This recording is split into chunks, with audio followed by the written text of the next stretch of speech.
Vous avez reçu une convocation à une réunion d'expertise CRAC adressée par un expert dommage-ouvrage suite à des infiltrations d'eau, une apparition de fissure ou un dysfonctionnement du chauffage et vous ne savez pas quoi faire.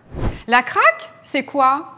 C'est la convention de règlement de l'assurance construction dont fait partie la majorité des assureurs construction.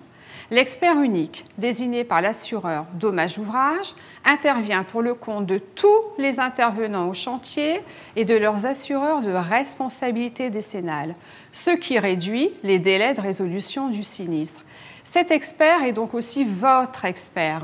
Cette expertise aura pour objectif de constater les dommages, d'identifier la cause technique, de déterminer les responsabilités et enfin l'ampleur des réparations.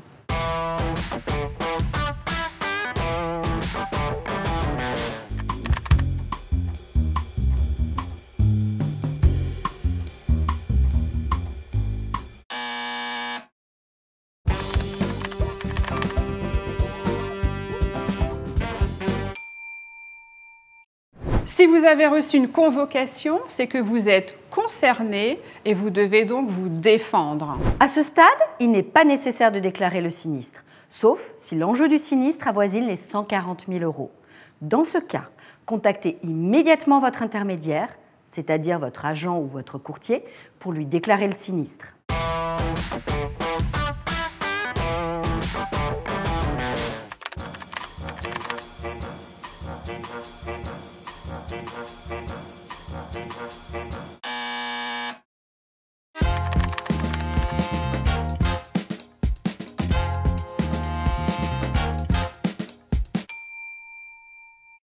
Votre présence à la réunion d'expertise est indispensable car vous connaissez le chantier.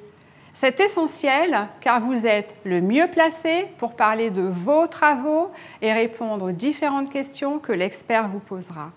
C'est l'occasion pour vous de partager vos observations et contestations.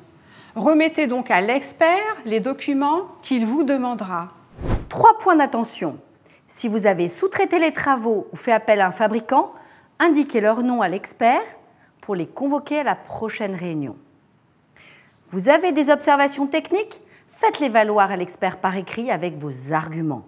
Vous pouvez le faire durant la réunion d'expertise ou après celle-ci. Pensez à en adresser une copie à votre intermédiaire.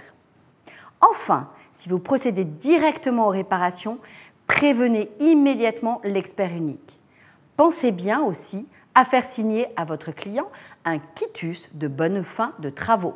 Si vos arguments techniques sont retenus, soit votre responsabilité sera écartée, soit elle sera réduite.